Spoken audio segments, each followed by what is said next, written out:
So, as we have mentioned that coke is made in the coke ovens. So, usually there are two types of coke ovens used in coke making. One is slot type and another is beehive type. Slot type coke oven, where you put the coal in a chamber and indirectly, because cooking has to be done in absence of air. So, indirectly you provide the heat from the side.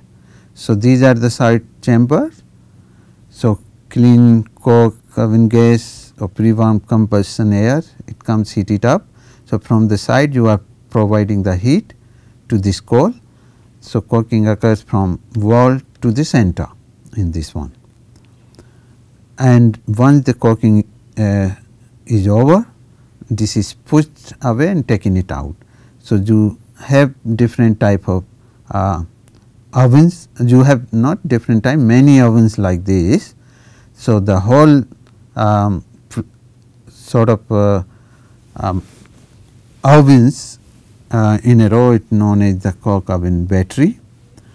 So, whatever gases and other things which is evolving during the coke making, these are taken away from the top in the slot type oven. Beehive oven, these are known as some non-recovery oven also. The reason in this one, when you say non-recovery, essentially it is not a very non-recovery, but in terms of pollution, yes, it reduces the pollution. So, what is happening in this, you provide the heat from the bottom and from the top and with less air. So, whatever gases which are tar or aromatic compound which are evolving during the cooking process, they are burnt at the top, and that heat is being utilized to supply to make the cooking process. So, in this one it is just going out and then you have to process them. Here most of them you are burning over there and utilizing it. So, that is how these are called non-recovery coke oven. And then the whatever hot gases are there, they are used for electric generation and other things. So, still you use those gases and you have to treat them, but essentially you are using quite a lot what is coming out from the cooking process in heating up the coal. So, nowadays many modern plants are trying to use the non-recovery coke oven or beehive coke oven. This is a typical figure of one of the coke oven battery. As I said, when you put a series of these coke ovens, you usually call them as a coke oven battery. So, this is one of the oven where cooking process is occurring and cooking is almost over. So, from the side these are you supply the heating, and once the cooking is over, so from the other side you push the coke, the hot one, and collect it in a container. So, that is after the cooking process is over, you collect it here, and after that you do the quenching, because you can't leave it that, it will oxidize, it will react with the atmosphere. So, then you do the quenching, and quenching it said it could be wet or dry. So, either water spray or coke dry quenching. Water spray again it is not environmental friendly, it used to be done like this because it generates lots of dust and other thing. A new quenching technology has come, which is called the coke dry quenching CDQ technology. So, in which the hot coke comes in that container and you blow the inert gas through that cold one, and which cool it down to an acceptable temperature about 200 degrees Celsius, and that can be then sent to the blast furnace without further oxidizing in the atmosphere. And that's hot gases are used generate electricity or any other thing, steam and thing you can use it. So, in this way this does not generate that much dust and pollution, and nowadays people are using mostly this technology coke dry quenching in the modern steel plant, but old plant are still going with that one. So, pre-carbonization technique. So, preheating. So, now before we do the coking, there are some other thing which one has to do depending if you do not have a very good quality coal, or you can increase the efficiency of the coking or make a good quality coal using these techniques. So, one is preheating of coal between 180 to 250 degrees Celsius to improve the strength and bulk density of the resulting coke. So, when you do the preheating, moisture and other thing goes away. So, in that way the bulk density, so it becomes more compact when you put it, strength increases. So, naturally you get a little higher bulk density of the resulting coke. Briquette blending of coke. So, when you do not have a very good quality coal, then you use this briquette blending of the cokes with the poor coking constituent are briquetted and blended with the rest of the coal. So, improving the bulk density and strength of the resulting coke after carbonization. So, this again increases the bulk density. Briquetting is like making a sort of a cylinder by applying the pressure into that. So, you increase the density of the material, and that is the one when then you charge it.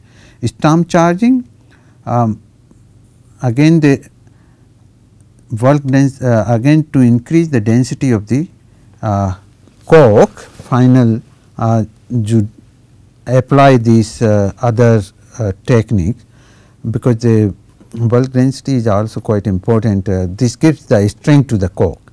So, stamp charging, bulk density of the coal charged into the oven is increased by stamping the charge into the coke outside the oven.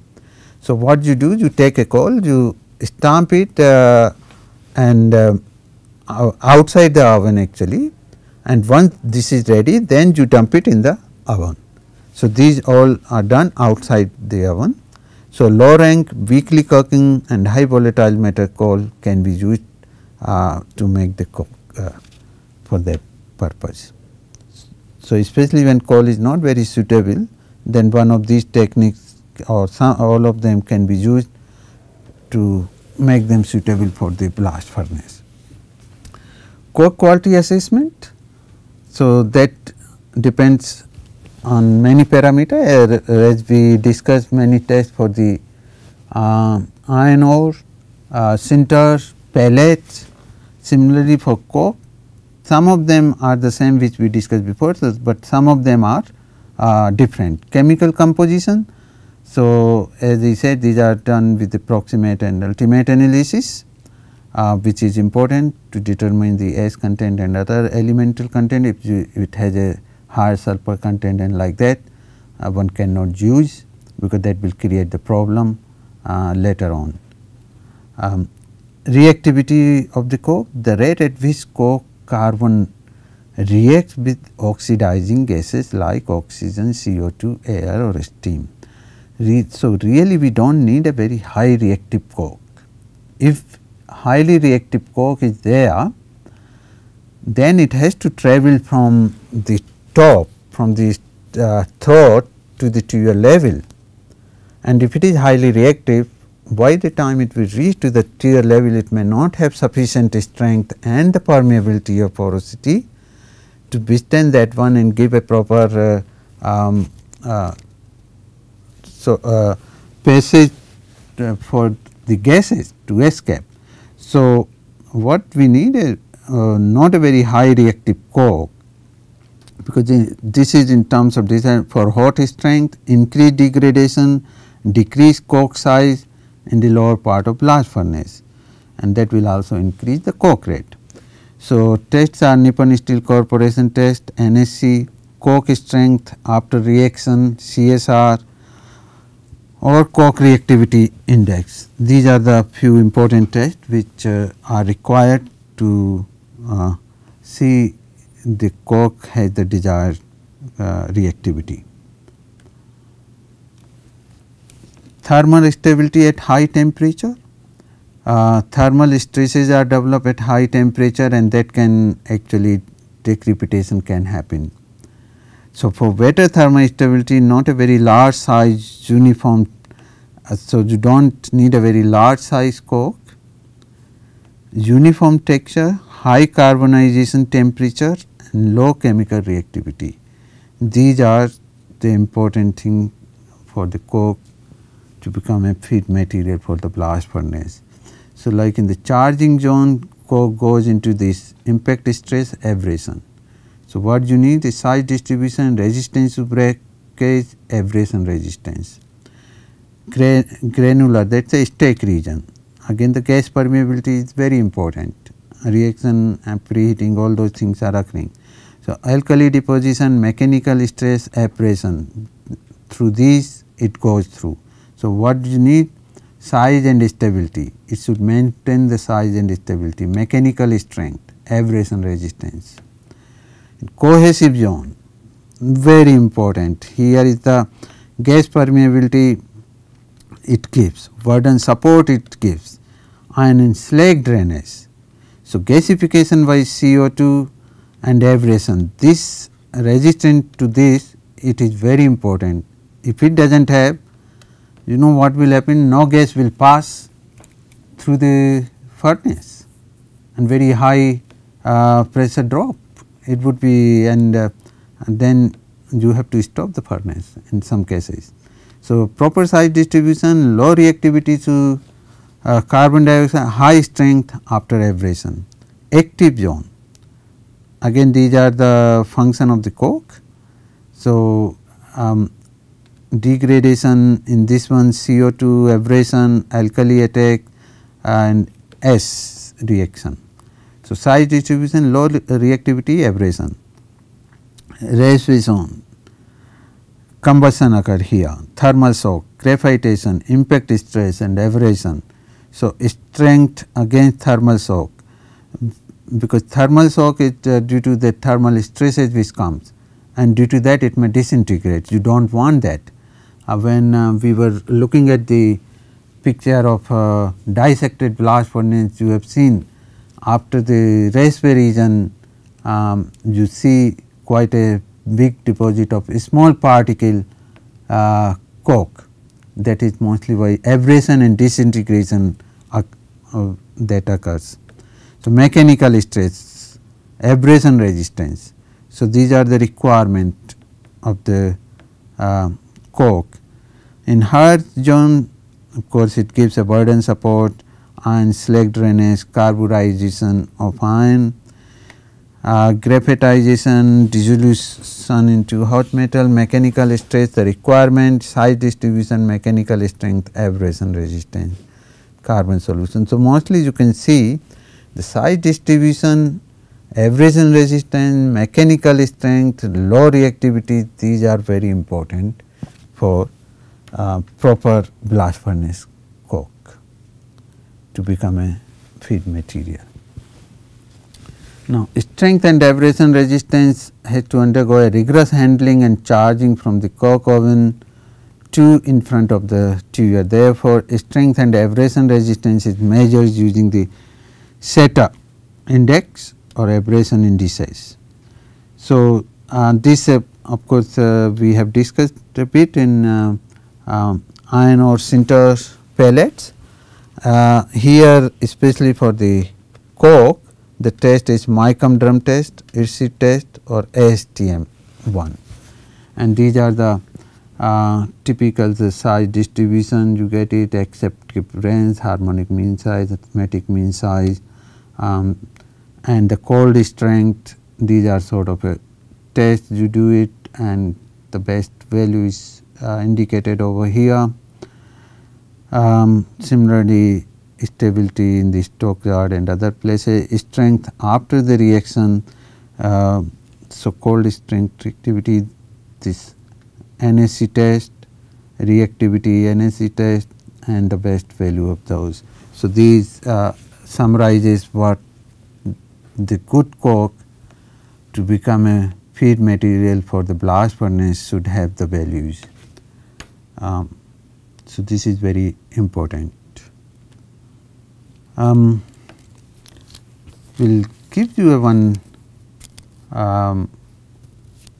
practice numerical on mass balance in modern iron blast furnace or iron making. We will take now few numerical examples. The first one is an iron ore processing plant related. As you know, all theory are useful if they can be put into practice, and that is why these numerical examples have been taken from the real practice, from the real plants. So, the first one tells about an iron ore processing plant lists its output in terms of content iron. If it is shipping 1350 metric tons of iron per day, how many metric tons of magnetite is that equal to? So, many times this sort of problem comes in the plant that they talk in some other unit and which probably you do not know in a proper way. So, how do you convert in terms of the right unit? So, 1350 metric tons of iron in terms of magnetite. So, what essentially you do, you know the formula of the magnetite considering this Fe3O4 as a pure compound. So, stoichiometric ratio, as you can see, 1 mole of magnetite is having a 3 mole of iron. So, molecular masses of these one would be, for magnetite it would be 231.54 tons per ton mole. You can put it like kg per kilomole, grams per gram mole. These are the normal unit which you put the molecular masses, and for iron it is 55.85 tons per ton of mole. So, gravimetric factor what it gives, because we have a 3 moles of iron. So, molecular weight of or molecular mass of the magnetite divided by molecular mass of iron by 1/3. So, we have a 13 in the example 1350 metric ton of iron per day. So, 1350 metric tons iron per day, and you multiply with this gravimetric factor. So, essentially what you will get 1865.7 tons magnetite per day. So, the question is how many metric tons of magnetite is that equal to. So, that will give you the so many tons of magnetite per day which is shipping. It just one very simple example, but very useful in the industry and converting into the proper unit. So, one can understand. Is another example which is more related to beneficiation, and this is iron ore is beneficiated using magnetic separator to increase the overall iron content in the ore. We have already discussed about magnetic separator during beneficiation when ore is lean and we want to increase the concentration of the iron content in the ore. So, usually we take various type of beneficiation processes. So, one is magnetic separator. So, this is related to that the problem. So, an ore containing 40% hematite and 60% silica is subjected to magnetic separation, because already so already you will see the percentage of hematite is quite low. So, we have to increase that. So, after separation, tailing consists of 85% silica and concentrate consists of pure magnetite. If the mass flow rate of the ore is 1 ton per hour, find the mass flow rate of magnetite in the tailing. I am sorry, actually this is a magnetite. So, we have this magnetic separator. So, 40% magnetite, 60% silica, that is the input. So, always when you do any sort of a material, so mass balance or heat balance, it is good to have a sort of a box and indicate what is in and what is out. That gives a very good idea what is going on into the reactor and what is coming out. So, you can do a proper either a material balance or heat balance. So, in this case 40-60% is going in at per ton in 1 ton per hour, and the concentrate which is coming out is magnetite, which is 100% as it is given in the problem, and tailing is having 85% SiO2 and 15% magnetite. So, now because we have a 1 ton per hour, which is 100 kg per hour, and 40% magnetite. So, we can know how much magnetite per hour. So, 0.4 and 0 kg magnetite per kg of ore. So, that is going to give you about 400 kg magnetite per hour, which is going through the magnetic separator. Similarly, we can get the silica in terms of kg per hour. So, 1000 kg per hour with 0.6 or 60%. So, 0.6 kg silica per kg ore, that is going to give you 600 kg silica per hour. So, this is sort of a mass flow rate of both the species. So, all silica is given, it goes to the tailing, because the concentrate is the pure one. So, which means the all silica is going to the tailing, and which is forming the 85% of it. So, rate of tailing, so 600 kg silica per hour we have already find it out.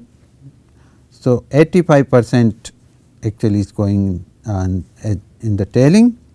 Tailing is containing 85%. So, which means the flow rate of this tailing would be 7. So, you divide this 600 kg silica per hour with 85% silica, because this constitute 85% of the tailing, will give you the tailing flow rate. And once you know the tailing flow rate, then you can calculate the magnetite which is leaving with the tailing. So, this is the flow rate of the tailing, 705.9 kg tailing per hour, and you multiply with the 15% remaining magnetite which is with the tailing, 0.15, will give you the magnetite which is going into the tailing per hour. So, 105.9 kg magnetite in tailings per hour it would be going. So, rest of the magnetite naturally is going as a concentrate. So, concentrate would be having then 400 kg minus 105.9. So, about 294.1 kg magnetite in concentrate per hour. So, So, that is a very simple mass balance by which you can calculate how much magnetite is going to the concentrate and how much it is going into the tailing, and you can easily calculate that one. So, these are few simple example I gave. Now, another example which is coming in more realistic example, it is related to iron making blast furnace, which we have talked till now, and the question is in this one, an iron blast furnace in steady state produce 8,000 ton of pig iron per day. The analysis of the pig iron was 93.1% iron, 4% carbon, 1.18% silicon, 0.9% phosphorus, 0.8% manganese and 0.02% silica sulfur. So, iron ore charged into the furnace contained 72.2% hematite, 9.6% silica, 7.8% Al2O3, 6.2% water, 3.1% manganese oxide and 1.1% phosphorus pentoxide. So, the coke used contain 88% carbon, 9% silica and 2% alumina and 1% iron sulphide. We also put the flux. So, the limestone flux having composition 96.5% calcium carbonate and 3.5% silica. The input rate of coke and limestone was 6,000 and 5,000 tons or 4,000 tons per day respectively. And furthermore, 98.3% of all the iron entering the furnace was accounted for pig iron. So, you have to find out the input rate of iron ore and the output rate and composition of the slag. So, in this one again you can make a box diagram of materials balance, where you can show input and output, but it would be good if you work out this thing in the form of table and use some Excel sheet or something, and that will facilitate the calculation. The way probably which we can do it, we represent all these value in terms of weight percentage of all the element. For example, hematite, in this one we can represent iron in terms of weight percentage. So, iron in Fe2O3, so it is 72.2% Fe2O3 is there in raw material, and we know the molecular weight of iron is about 56 and molecular weight of hematite is 160, that we are considering as pure. So, iron in hematite or Fe2O3 would be 72.2 into 2 because there are 2 moles of iron. This of course, we did in the previous example also we showed this one. So, 2 into molecular weight of iron divided by the molecular weight of hematite 160. So, that gives you the iron in hematite 50.54 weight percentage. So, similarly, you can do the calculation for other elements silica, aluminum, hydrogen, phosphorus, manganese, calcium, sulfur. So, whatever other element which are present in this example, one can make similar calculation for weight percentage and which can be put in tabulated form like this. So, the data from this data construct a following table in terms of weight percentage. So, here you put the material input. So, input is going iron ore, coke, limestone, and output is pig iron, slag and the gases. So, amount tons per day which we are putting, we do not know iron ore, that we have to find it out, that is given in the question, but coke rate is given 6000 tons per day, limestone 4000, pig iron production 8000 ton per day, slag we do not know, and gas also we do not know, but that is anyway not required, it is not the question, but we need about the slag output, we have to know amount. And then if you write it in terms of weight percentage, as we have shown in the previous slide, these elements you can put it. So, in iron ore you have iron, silica, alumina, manganese, phosphorus, oxygen and hydrogen, but like in coke you or in the coke you are having some sulfur, so where sulfur is also coming, and limestone you have calcium, calcium is also coming over here. Similarly, in pig iron composition is given, you have iron, silica, manganese, carbon, phosphorus and sulfur. Slag we do not know the composition of any of these elements, so we have to find out. So, small letter in the table denote the unknown composition in weight percent, and capital letter denote unknown amount of respective materials in tons per day. So, once we construct this table in terms of weight percentage, I think it is easy to do the mass balance now. So, what is, let us say for iron. So, mass balance for iron would be iron is coming. So, input is from iron ore, the iron is coming. So, this into this, from coke iron is coming. So, this into this, and there is from nowhere else the iron is coming, but iron is going out in terms of pig iron. So, this into this.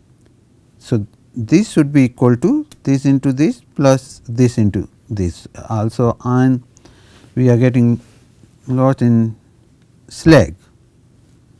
So, that is a calculation. So, input equal to output, conservation of mass. So, materials balance which you do it.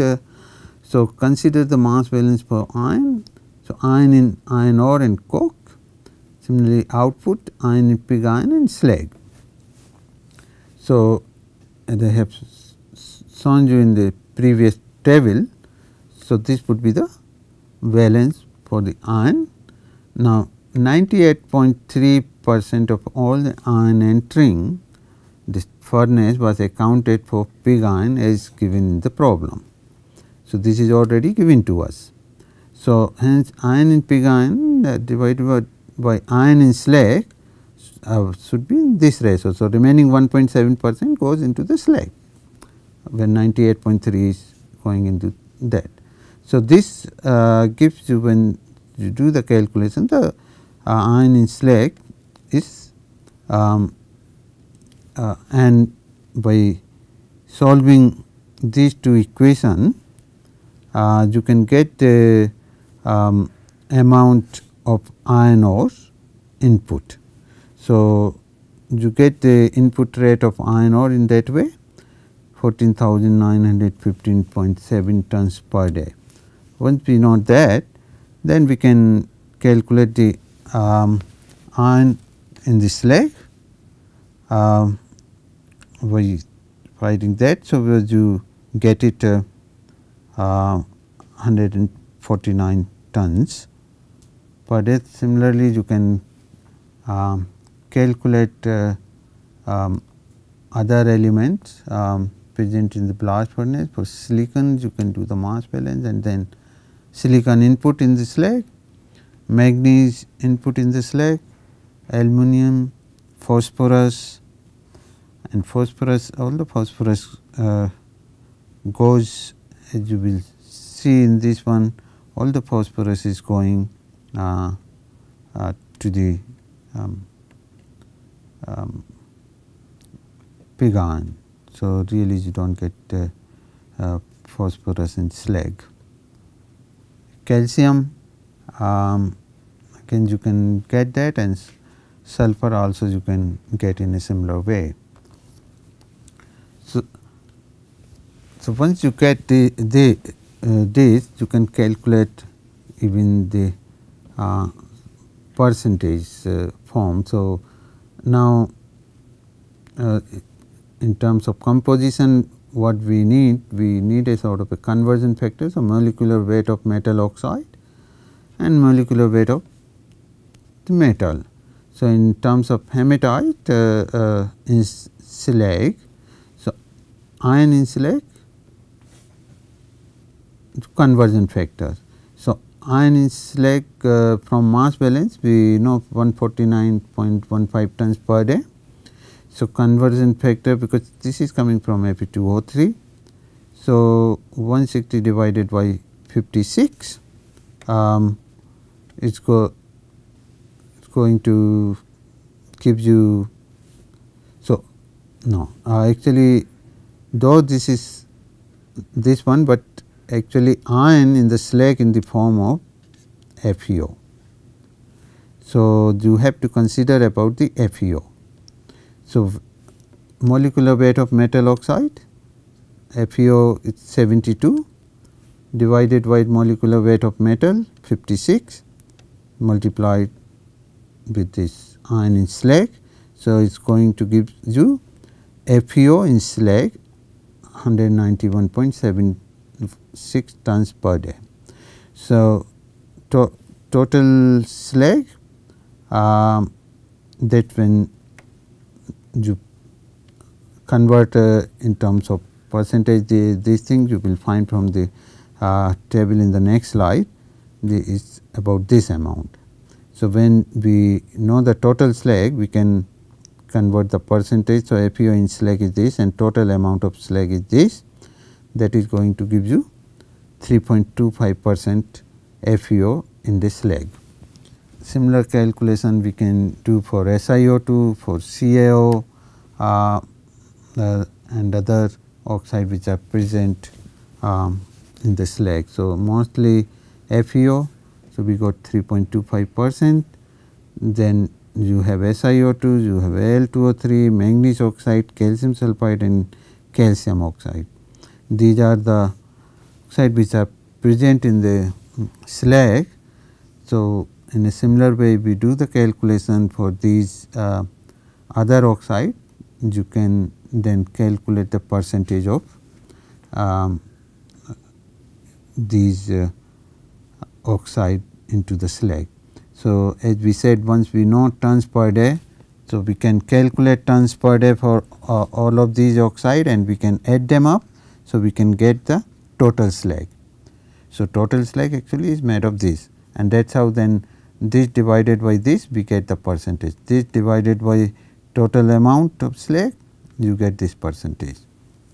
So like this you can get the percentage for each of the oxide, which comes around 100%.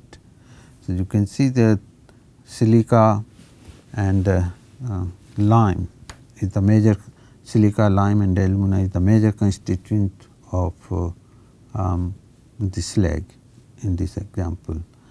And this actually can be done more easily if you use the Microsoft Excel program. So on Excel sheet you can easily do these things, you put the values and conversion factor and other thing, and you put the formulas and you can immediately get the results of that.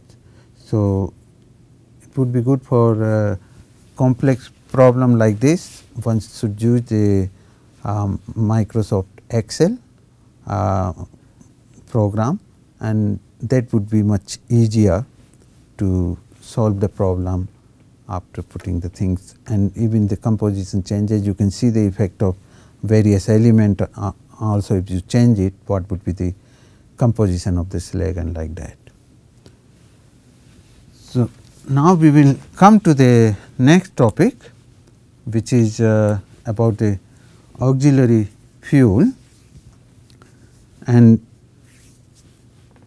as you know, we talked about coke as a, it acts as a fuel, but as we mentioned, coke is very expensive and environmentally not friendly to make the coke. That is that's why there are worldwide effort to substitute coke with other fuels, and that is why this topic is auxiliary fuel. So, there are many attempts going on worldwide to substitute coke with other fuel like oil, coal, plastic, biomass, natural gases. So, we would be talking some of these thing over under this topic, because the coke making is a very nasty process, and environmentalists are against it, and it is not only that, we know it is quite a pollutant, and we have to find out some sort of alternative to the coke, and one of these to use the auxiliary fuel through the TUA, because coke cannot be currently replaced 100%, because it provides the mechanical support to the burden. When our blast furnace is so high, there is no other material which can give that sort of support and which can withstand also that high temperature. But certainly we can reduce the amount of coke, and that is the effort which is being made, and we will be discussing in this. So, auxiliary fuel, when we say, the name suggests, it supplement the main fuel supply, that is coke of the fuel, coke of the blast furnace. So, main purpose is to reduce the coke consumption rate in the blast furnace, and you can reduce only up to some extent. So, that is the effort, that how much we can reduce. We will actually do some more calculation on that, how much coke really we can substitute by other supplement fuel, because not 100% coke can be substituted by this. Oil, gas and pulverized coal are used as auxiliary fuel in the blast furnace. Nowadays, even this natural gas or biomass, municipality waste, treating them and using it is going on at few places. So, as these fuels are economically viable in production of hot metals and reduce the environmental impact in comparison to coke oven, they are being used increasingly. So, pulverized coal injection is becoming the integral part of the modern blast furnace. Therefore, coal for pulverization and injection should have the following properties. So, PCI injection, in fact, most of the modern blast furnace, it is an integral part now, like a coke oven or cleaning of the gas and like this. Similarly, this is also now becoming a part of the blast furnace. But to inject the pulverized coal, it should also have some qualities. First one is the low sulfur and phosphorus content, that is very important to control the chemistry of the slag and the chemistry of the iron, pig iron, and subsequent operation of steel making, and that we had discussed before during the iron ore and coke preparation. Low volatile matter it should have, then it should also have the low moisture and ash content, and it should have a smaller size. So, ash content certainly is always a problem, as we discussed in coke also. So, ash because it will increase the volume of slag and create some other problem. So, ash should be low and moisture should be low. We do not want to use the fuel just to heat it up and go best in this, and size has to be very small. So, this is a very critical parameter in PCI, because the injection of that PCI when we do it in the blast furnace through 2 years, it has to burn within millisecond, because the velocity is very high, and due to that within 4 or 5 millisecond it has to burn. So, size is a very critical requirement for pulverized coal injection. If size is higher, then it will deposit in the upper part of the blast furnace, and we reduce the permeability and the operation problem will come. So, usually size is about between 75 to 100 micron. So, this is a schematic of pulverized coal injection unit. So, as you can see, the waste gases and other thing comes over here, coal field. I am not going to talk much into that, but main thing, after this fine coal silo pulverized coal comes, it goes through the transport air to the distributor, and this is also a very critical part, because this distributor has to make sure the coal which is being delivered to all the tiers should be consistent. So, the amount which is being delivered to all of them should be consistent and proper, as you might have in fact this thing we discussed during the dissection of the blast furnace, and we saw even a one coke one tier is off, there is a big difference in the internal structure of the or internal aerodynamics of the blast furnace. In a similar way, if the right amount is not being fed from each tier, then the chemistry and aerodynamics will change of the blast furnace. So, this is a very critical part of the pulverized coal injection system, that it must deliver to all the tier in a right amount. As you will see in this slide, the coke it takes about less than 5 milliseconds to burn. So, and during that 5 milliseconds you can see what happens: evaporation of moisture takes place, heating of coal, gasification of volatiles, ignition oxidation of volatiles, ignition and oxidation of char. All these things have to happen or finish within 5 milliseconds. So, it is very critical it should have a proper size, proper hardness and other property. We have discussed few of the properties during the coal selection and other same sort of properties it goes here.